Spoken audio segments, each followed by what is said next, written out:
Olá, meu nome é Diego Nunes, esse é o nosso devocional. Não se esquece, se você ainda não é inscrito nesse canal, se inscreva, deixe aqui o seu like, o seu comentário, ative o sininho para receber todas as notificações. Seja bem-vindo, nós estamos no quarto e último devocional falando a respeito da volta do nosso Senhor Jesus. E hoje aqui o nosso ponto de partida está no livro de Mateus, que é o nosso texto base, capítulo 24 e agora versículo 13. Aquele, porém, que perseverar até o fim, esse será salvo, e será pregado este evangelho do reino por todo o mundo, para testemunho a todas as nações. Então virá o fim.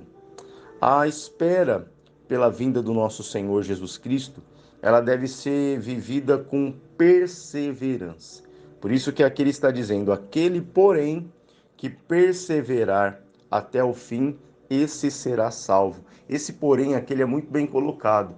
Por que porém? Porque muitas tribulações, muitas dificuldades se levantarão, porém, mesmo diante das dificuldades, mesmo diante das tribulações, nós devemos perseverar até o fim e seremos salvos. Não dá para perseverar por mais 5 anos, por mais um mês. A necessidade é de perseverar até o último dia, até que já não haja em nós mais fôlego de vida. E aqui também tem uma outra informação: e será pregado este evangelho do reino por todo o mundo para testemunho a todas as nações, então virá o fim. Isso aqui é algo que você percebe que a cada dia o evangelho tem sido mais pregado. Aqui, isso que nós estamos fazendo aqui, de fazer um devocional falando da palavra do Senhor através do YouTube, é algo que há muito tempo não tinha. Então, a tecnologia, ela tem possibilitado que o evangelho chegue à vida de pessoas que antes era aí praticamente inalcançável. Essa pessoa, ela estava em um lugar muito distante, em um lugar que ninguém chegava até lá para poder pregar. E hoje aqui, através da rede social, através aqui do YouTube, nós conseguimos alcançar. Então esse evangelho, ele deve ser pregado no mundo inteiro. Aí então virá o fim. Mas hoje eu quero focar nessa questão da perseverança. Perseverar até o fim. A perseverança é permanecer, é conservar-se. Não podemos e nem devemos deixar de anunciar a volta do Senhor Jesus. É algo que nós temos que lembrar e relembrar e lembrar e relembrar, porque muitas pessoas acabam vivendo sem essa expectativa, porque não é algo que tem sido colocado diante delas. Então, quando eu coloco diante de mim, olha, Jesus vai voltar, eu acabo me preparando para que eu possa estar ali apto a quando ele voltar, eu subir com ele. Agora, quando eu não lembro disso, quando isso acaba sendo um assunto para de vez em quando, então eu me esqueço. Acabo vivendo como se ele nunca fosse voltar. Ao longo do tempo, muitas produções cinematográficas deram importância ao arrebatamento. Você viu isso em filme? Então ali falavam sobre o anticristo, sobre a marca da besta, sobre a grande tribulação, sobre o arrebatamento.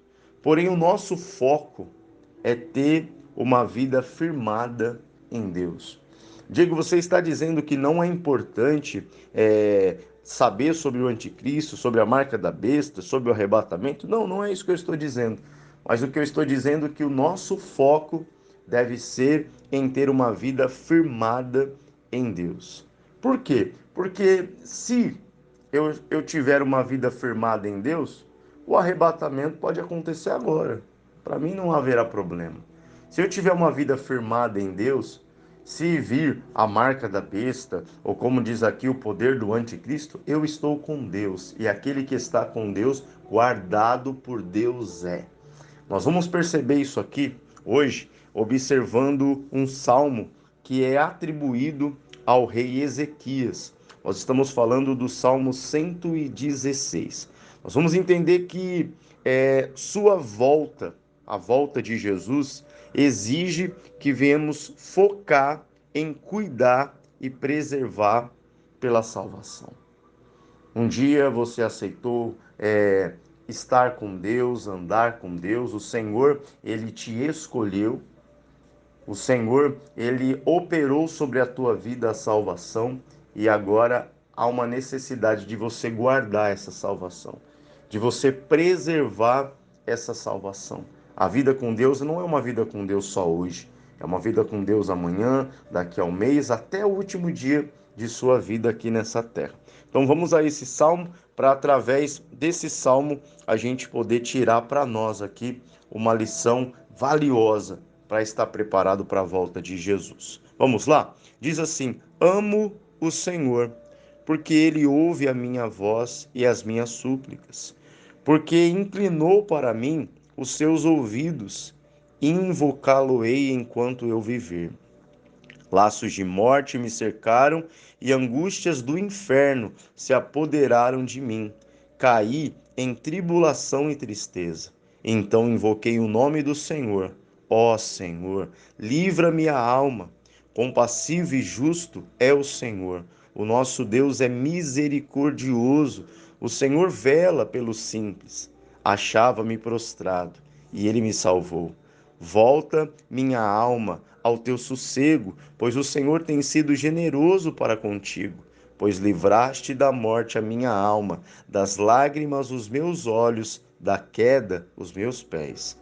Andarei na presença do Senhor na terra dos viventes. Eu cria ainda que disse: estive sobremodo aflito. Eu disse na minha perturbação: todo homem é mentiroso. Que darei ao Senhor por todos os seus benefícios para comigo? Tomarei o cálice da salvação, invocarei o nome do Senhor, cumprirei os meus votos ao Senhor na presença de todo o seu povo. Preciosa é aos olhos do Senhor a morte dos seus santos. Vamos focar aqui nesse versículo 15. Preciosa é aos olhos do Senhor a morte dos seus santos. Senhor, deveras sou teu servo, filho da tua serva, quebraste as minhas cadeias. Oferecer-te-ei sacrifícios de ações de graça e invocarei o nome do Senhor. Cumprirei os meus votos ao Senhor na presença de todo o seu povo, nos átrios da casa do Senhor, no meio de ti, ó Jerusalém. Aleluia. Olha aqui o que Ezequias, provavelmente aqui, se esse salmo de fato é uma produção do rei Ezequias, quando ele diz no versículo 15: preciosa é aos olhos do Senhor a morte dos seus santos. Por que eu estou aqui utilizando esses salmos e falando a respeito da volta do Senhor Jesus? Preciosa é aos olhos do Senhor a morte dos seus santos. Isso aqui muitas vezes foi traduzido como: nossa, o Senhor, ele se alegra. Nossa, olha, morreu um santo na terra. Não. Quando diz preciosa, quer dizer que nós temos importância para Deus. A morte dos teus santos é um evento não comum, mas é um evento importante para Deus. É um evento que aos olhos do Senhor ele vê com uma significância. Então, não quer dizer que quando alguém morre, você tem que fazer uma festa, você tem que fazer um bolo, você tem que encher balão. Não. Mas só quer dizer aqui que Deus, ele, na morte dos seus santos, ele está ali, naquele momento, demonstrando a importância. A importância de alguém que viveu com ele, a importância de alguém que o serviu, a importância de alguém que, enquanto em terra, esteve aqui disposto a ser usado por ele. E aqui nesse salmo, ele demonstra que o Senhor o livrou. E o Senhor aqui não livrou ele de algo simples, pois ele diz que ele sentia uma angústia do inferno. Algo terrível estava dentro de si, operando na sua alma, operando no seu corpo, operando em sua vida. E aqui nesse salmo demonstra aqui, ó, no versículo 3, laços de morte me cercaram e angústias do inferno se apoderaram de mim, caí em tribulação, em tristeza. Então invoquei o nome do Senhor. Ele mostra nesse salmo o grande segredo da sua vida, que é a oração. E aqui ele passa por dois períodos, um período de luta externa e um período de luta interna. Antes da gente entrar nesses dois períodos, quem foi o rei Ezequias? Rapidamente, Jotão, que era seu avô, gerou Acás, que era seu pai, e Acás gerou o Ezequias. Ezequias ele reinou por 29 anos, e ele reinou conjuntamente com o seu pai Acás. E aos 25 anos ele se tornou um rei absoluto. Então, ali por um tempo do período de Acás, estava lá o Ezequias junto, e depois, aos 25 anos de idade, ele se torna aí o rei absoluto. E o Acás, seu pai, e muitos outros reis, eles estavam aqui cometendo um erro terrível. Eles estavam levantando nos altos altares para os deuses estrangeiros. E Acás chega ao ponto tão horrível que ele fecha as portas do templo. Então ali o povo estava impedido de adorar e de buscar o Deus verdadeiro, e estavam aí sacrificando nos altos. Uma das coisas que Ezequias fez, pois Ezequias acha graça diante dos olhos do Senhor, foi abrir a porta do templo e reparar tudo. Ele começa o seu reinado se preocupando com a espiritualidade do seu povo. Vamos se voltar para Deus. Vamos abrir a porta do templo, vamos restaurar o templo, vamos voltar a adorar. E você vai perceber que isso aqui que ele está fazendo vai ser algo que vai beneficiar o povo e vai beneficiar a ele mesmo. Ter aberto a porta do templo e ter ali trazido de volta a espiritualidade, trazido de volta a Deus, é algo que vai beneficiar ele.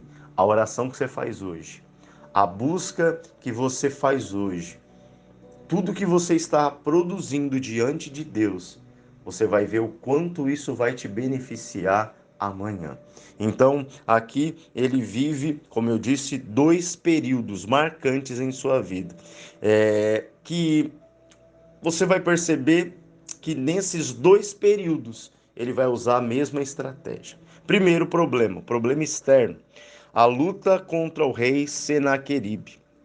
O rei Senaqueribe foi o rei da Assíria, e a Síria sitiou ali Judá, e a Síria ela veio, como que eu posso dizer? Ela veio com ímpeto, ela veio com a força contra eles. E ele veio com tanta força que Senaqueribe ao vir ele envia cartas de afronta ao rei Ezequias através de seu servo Abisaque. Nessas cartas, Senaqueribe ele se exalta pela força do seu exército e disse que Deus não poderia livrar o povo de suas mãos. Então ele enviou carta. Imagina, você chega aí, o carteiro, pois não, bom dia, você pega a carta e você abre, ali está uma afronta. Vou destruir tua casa, vou destruir tudo, e não adianta nem você buscar Deus, nem Deus vai poder te livrar. Talvez você tenha recebido algumas afrontas. Uma carta que sujou seu nome, uma carta de que você está abrindo falência, uma carta que mostra um diagnóstico médico. E ali nessa carta, Satanás muitas vezes usa até aquelas palavras para dizer para você: acabou, não tem mais jeito. E essa carta, ela chega até ali os servos de Ezequias, que recebem o recado ali do servo de Senaqueribe, de Abisaque, e leva essa carta e mostra para rei Ezequias. Quando o rei Ezequias ele recebe essa notícia, ele faz uma coisa. Lembra que ele abriu as portas do templo? Pois é, ele volta para lá, para aquele templo que ele abriu as portas, e ele vai para o templo. Ele diz: eu vou para o templo e vocês fazem o seguinte: vocês vão falar com o profeta Isaías. Contem para ele tudo o que está acontecendo. E Isaías, usado por Deus, disse para eles: olha, vocês não devem temer, pois Deus os livrará.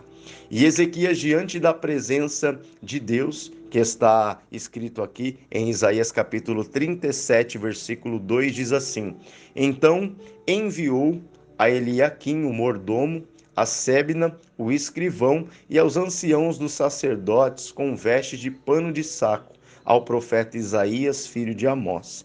Tendo Ezequias recebido a carta das mãos dos mensageiros, leu-a. Então subiu à casa do Senhor, estendeu-a perante o Senhor e orou ao Senhor, dizendo: ó Senhor dos exércitos, Deus de Israel, que estás entronizado acima dos querubins, tu somente és o Deus de todos os reinos da terra.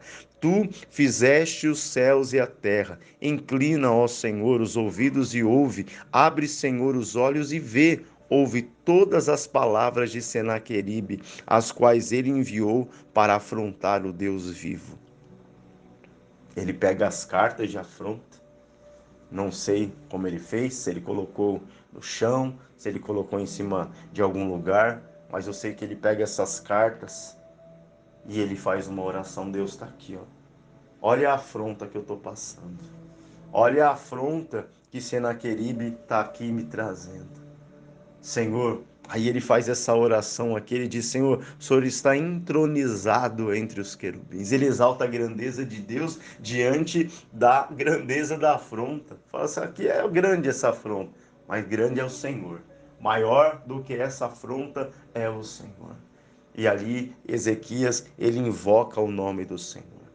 Aí eu posso aguçar a tua inteligência, eu posso provocar seu modo de pensar e te fazer uma pergunta. O que você acha que aconteceu? O que você acha que vai acontecer se você pegar as afrontas da sua vida e apresentar elas para Deus? O que você acha que vai acontecer se você pegar um papel, escrever tudo o que está acontecendo, você falar: Deus está aqui, ó. Olha o que está acontecendo, Pai. Eu creio no Senhor. O Senhor é maior que todos esses problemas. O Senhor é maior que tudo isso que eu estou passando. Adivinha? 185 mil soldados acordam estatelados no chão. Deus ouviu a oração de Ezequias e livrou o povo daquela afronta. Mas algum tempo depois, ele vai passar pelo segundo problema, agora um problema interno. O rei Ezequias, no auge de sua vida, ele está com uma úlcera. E mesmo tendo recursos financeiros, ele não consegue tratamento para sua enfermidade. E mais uma vez, ele vai desfrutar da experiência incrível da oração. Assim como ele havia sido ouvido quando lutou contra Senaqueribe, agora ele ora por ele mesmo. Tudo o que lhe restou foi uma parede, e ali ele se resolveu com o Senhor. Isaías havia sido enviado por Deus até o rei Ezequias e deu um recado para ele: Rei Ezequias, arruma a tua casa, porque você vai morrer e você não vai viver. E Ezequias vai embora, Isaías vai embora, e ali o rei Ezequias, ele rapidamente, entendendo que aquele recado era de fato de Deus, ele não repreendeu: está amarrado Satanás, eu não aceito. Não, ele entendeu que aquele recado era de Deus. E ele virou o rosto para a parede. Você recebeu uma afronta do inimigo, é uma coisa. Você recebeu ali, por maior que seja aquela afronta, você fala: poxa, contra o meu inimigo eu posso buscar Deus. E contra Deus, o que eu faço? E se o decreto de morte não está vindo de Senaqueribe? O decreto de morte está vindo do próprio Deus. E agora, o que eu faço? Bom, eu vou fazer o que eu sei fazer. Eu vou falar com Deus. Mas Deus falou que você vai morrer. Não tem problema, eu vou falar com Ele. Ele falou com o profeta, mas eu tenho vida com Deus. Ele usou o profeta, mas eu conheço a Deus. Quando eu lutei contra Senaqueribe, eu pedi para procurar Isaías. Sim, porque eu creio nos profetas. Mas eu também creio na minha vida com Deus. Olha a importância de você ter vida com Deus. E aqui a Bíblia diz que o Ezequias vira o rosto para a parede. A única coisa que sobrou para ele foi uma parede. Ele virou o rosto e ele fez o quê?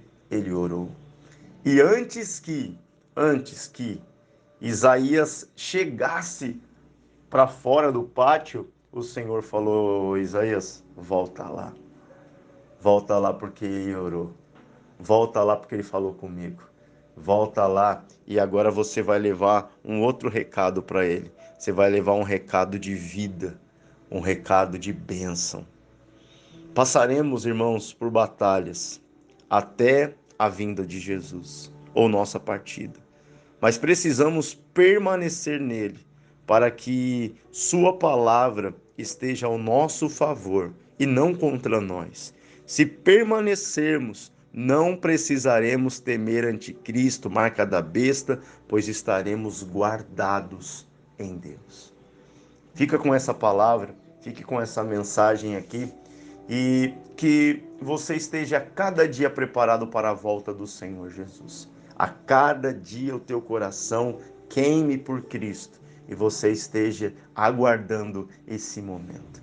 Problemas internos, problemas externos se resolve olhando para o Senhor, que é o autor e consumador da nossa fé. Deus te abençoe, fique ligado, pois nós iniciaremos agora uma nova série. E essa nova série vai trazer palavras abençoadíssimas para a tua vida, falando a respeito das 7 cartas para as 7 igrejas em Apocalipse. Até o próximo devocional. Deus te abençoe.